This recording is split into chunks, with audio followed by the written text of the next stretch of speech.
Салам радиосунда жаңылыктар.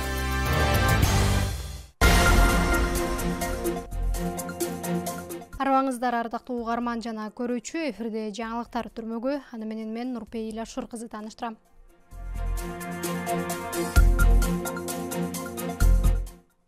Өлкөдө 9 декабрдан тарта суук күтүлөт. 9-12 декабрь күндөрү өлкө аймагында аба ырайы кескин өзгөрөт. Көпчүлүк аймактарда мезгил менен кар, айрым жерлерде жаан-чачын катуу жаайт. Жолдор тоңголок жана тайгак болуп, кар күрткүсү күтүлөт. Мындай маалыматты бүгүн 5 декабрда Кыргыз гидромет борбору билдирди.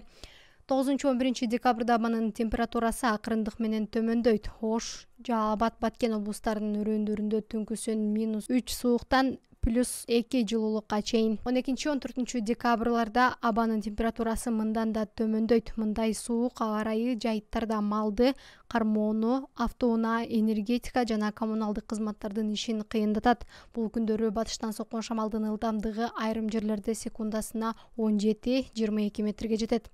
Ал эми эртең 6 декабрда өлкө аймагында жаан-чачын күтүлбөйт. Батыштан соккон шамалдын ылдамдыгы секундасына 4-9 метрге жетет.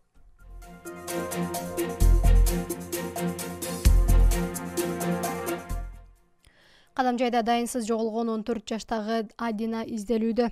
Облустук милициянын маалыматына караганда, Кадамжай районунун Масалиев айыл аймагынын 14 жаштагы тургуну Адина Тургунбаева үстүбүздөгү жылдын 5 ноябрында түнкү саат 2:30 чамасында үйдөн чыгып кеткен бойдон дайынсыз болуп жатканын билдирип, Адинанын апасы милицияга кайрылган.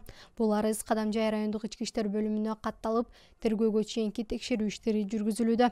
Адина буудай өңдүү, кашы көзү күрөң, бою 150-155 см, дене бою толук болгон. Анын үстүндө сары түстөгү куртка, астында кара түстөгү шым, бутунда күрөң түстөгү кышкы бут кийим болгон. Милиция жогорудагы белгилердин негизинде дайынсыз жоголгон жашы жете элек Адина Тургунбаеванын жүргөн жерин аныктоо максатында коомчулуктан аталган факт боюнча кандайдыр бир маалымат болсо 102 номуруна кабарлап коюуну суранат.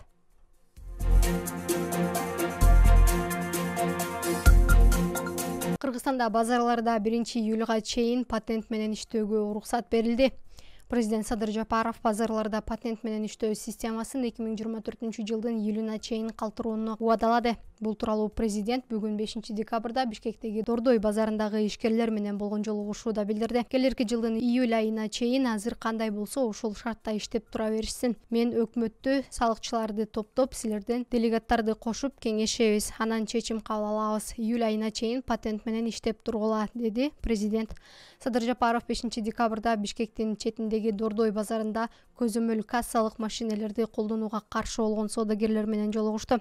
Ага Бишкек шаарынын мэри Айбек Жунушалиев, салык кызматынын жетекчиси Алтынбек Абдувапов, Дордой ассоциациясынын негиздөөчүсү, коомдук ишмер Аскар Салымбеков да катышты.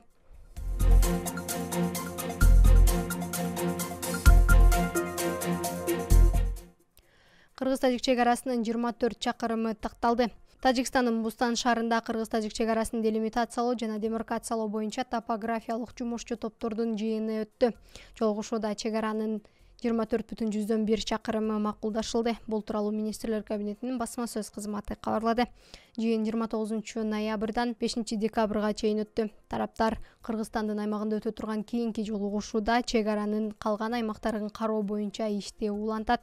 Жолугушуунун жыйынтыгында тиешелүү протоколго кол коюлду.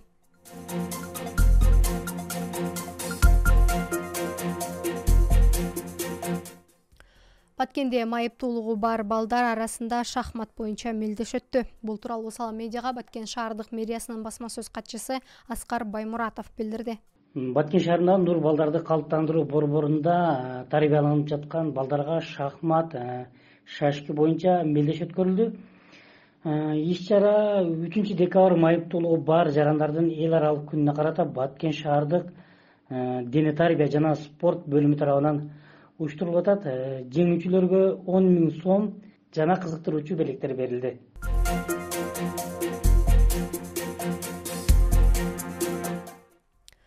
Күндүн маанилүү учурлары мына ушулар болду. Кайрадан эфир аркылуу амандашканча саламыңыз түз болсун.